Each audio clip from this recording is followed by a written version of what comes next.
Hey y'all. First, like Millie said, I don't like public speaking, but we're here, so we're gonna do this. um, okay, like he said, my name is Jasmin Manning. I am an artist, portrait artist, graphic designer, muralist, um, art educator, and now I'm a program manager of a program for a nonprofit, which is a lot. I basically started art when I was 13 years old, probably younger than that. I remember my art teacher, well, we had to, I'm gonna tell my age, of course, but I mean, we're all in our 30s, right? So, in middle school, I had to choose a prime, that's what they called it, a major. And I was like, I'm not acting, because I don't like being in front of people. I like being behind the scenes. I said, I'm not singing. So I decided to just do art. I ended up realizing I was really good at it. And my teacher, she was like, you should send your art portfolio to the school Carver in Towson. I only knew the Carver from the city. So when she said Towson, I looked at her like she was crazy. And I was like, a black girl submitting an art portfolio to this school? Like, are you crazy? Like, it's weird. But me and my best friend Kiva ended up submitting our portfolios and we got in. So it was like a culture shock though. Thank you. It was a culture shock because when you walk into the school, so first of all, the first time I walk in, you go into like an audition.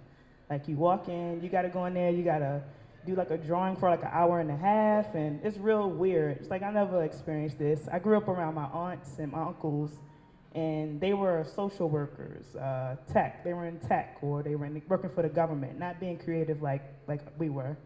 So you walk into the building, and all you see is these paintings of like naked people. I'm not joking. So I'm walking in like, what the hell going on here? Like I'm not going to school here. Like this is weird.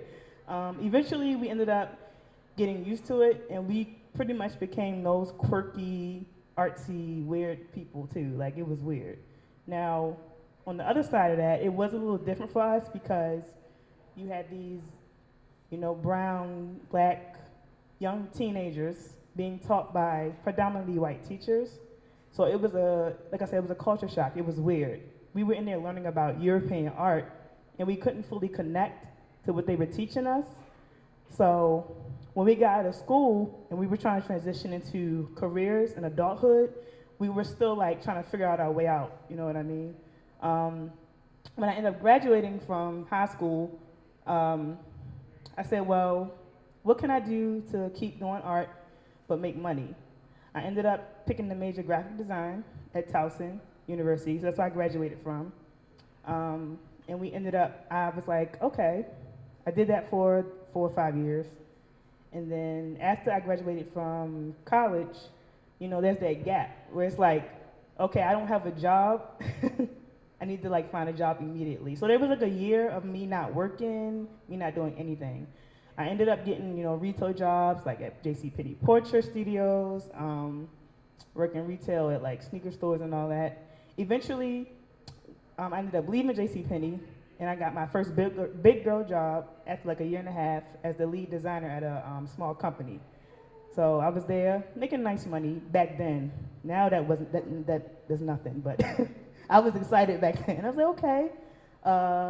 And it was cool. I love my job. What I realized when I was there, I really love my job. I love making flyers for them, logos, marketing collateral, what else? Brochures, banners, any social media content. That's what I was making. What I realized there is I hate sitting at a desk. I was at that desk from like 9, well, first it was 10 to 6. Then they switched their hours to 9 to 5, and I was like, y'all are tripping, okay? Definitely tripping. Because me getting up at 9 a.m. to come sit at this desk for 8 hours is crazy. They eventually laid me off because I think they downsized. So that's what they told me. I don't know. After that, there was like a span of me not working again. And then that's when the depression and the confusion kicked in for me. You know what I mean? At first I was okay. I was okay because I felt it coming. I felt like something was about to happen. But as months go by and you're sitting there and you're not getting hired by anybody, you feel you don't feel valid really from like the community or the world, honestly, because you're just sitting there waiting for somebody to accept you for being an artist and creative, and you're not getting a job. It's really, really weird. So that's when I started learning about like, mental health and all that. Like, how can I continue to make sure I'm happy or whatever. So I ended up I started painting again because I had stopped painting when I got into college. So I started painting again, drawing, and that's when I ended up realizing I had to get out here and network. Once again, me talking, getting in people's faces, I was like, I don't I like to be in the background. But through that, I met people like Millie. I was always doing shows with Millie at the gallery. I met Akio, yeah, I met Brian, and I met a whole Baltimore arts community that I am so appreciative now, and I genuinely love them. We support each other so much. I feel like we've been in a renaissance for a very long time.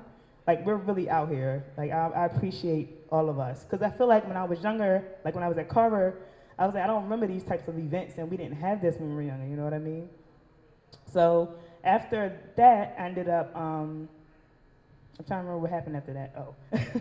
I ended up getting into teaching, too. So in that time span, so like 2011, 2013, well, 2011 was when I was still in college, but 2013 and on, I started doing arts education.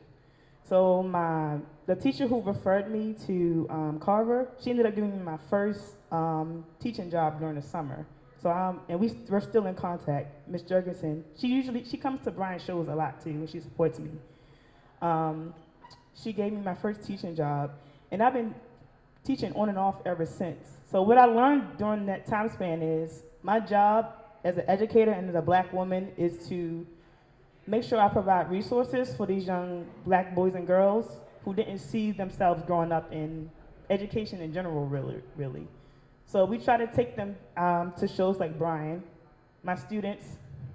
So I work for Rise Arts Center of Baltimore, and we teach kids who are neurodiverse and have autism. And we provide programming for them from ages 14 to 24. And we teach them how to draw, of course, graphic design, filmmaking. We have a great team right now. I'm so appreciative of them. And one of the first big shows they did was with Brian at his gallery, and they sold mostly all of their work there. So I was so proud of them. They get on my nerves sometimes, but they're great. They're great. And shout out to Cam. Cam is, I ended up meeting her as I was going through my jobs, multiple jobs, working everywhere. I met her at Creative Alliance. She gave me a job working at her nonprofit, which I'm still at today. I went from part-time teacher to now program manager of the Emerging Artists Program, which I'm really, really proud of. Thank you. So I want us to continue to use art as like, how can I say this? Art therapy. Mental health is so important. This year was hard for me, like hard. And I've had my years where it's like, what the hell is going on? But this year was insane, which is, I know it was crazy for a lot of people. I went through a lot this year. You know what I mean? We're not gonna get into it, but you just gotta learn how to make sure you're happy.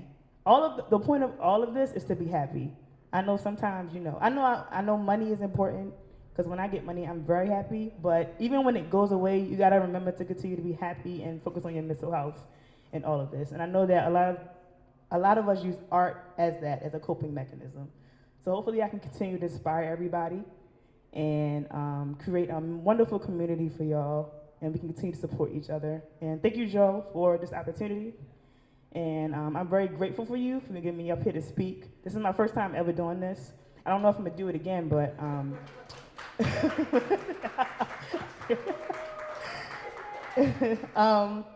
I appreciate all y'all. I want to say thank you to all my friends and family who always come out and support. Y'all, I love y'all dearly. I really, really do.